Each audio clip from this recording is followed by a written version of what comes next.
台南市争取精尖计划得到中央补助将近4000万，改善另外道路甲麻豆安业国小的通合步道。伫今年初才拄完成，其中安业国小因为位伫173县道边，平常时车流量就大，为了考量学生上下课的安全，因此进行通合步道的改善。行务立委郭国文嘛特别邀集中央公路总局、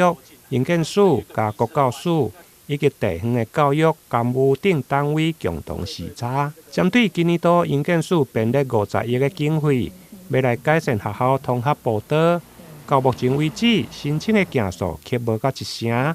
因此立委甲中央呼吁，希望地方政府会用扩大办理申请。今天最主要其实是营建署有一笔学童步道的这个预算那这个预算牵扯到学童这个上下课的一个安全，那也牵扯到人本交通的一个建构。那我们期待呢这笔预算呢能够更加的普及，能够加惠到更多的校园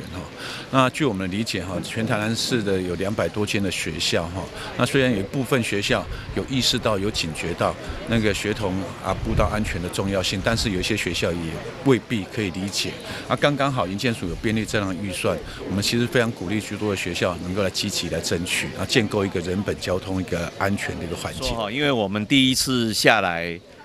用发文方式请地方提报那可能都是因为学校方面他们过去有自己的审核机制，所以比较慢。那我们希望这一次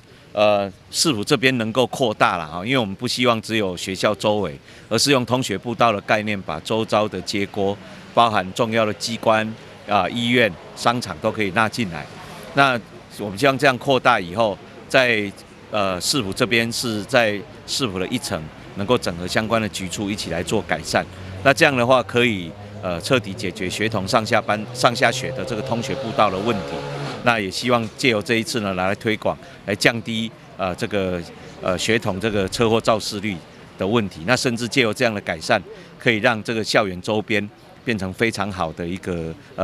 居住的一个环境营建署表示，目前全国列管的危险路段学校有800间左右，不过到目前为止提出改善申请的才50间而已。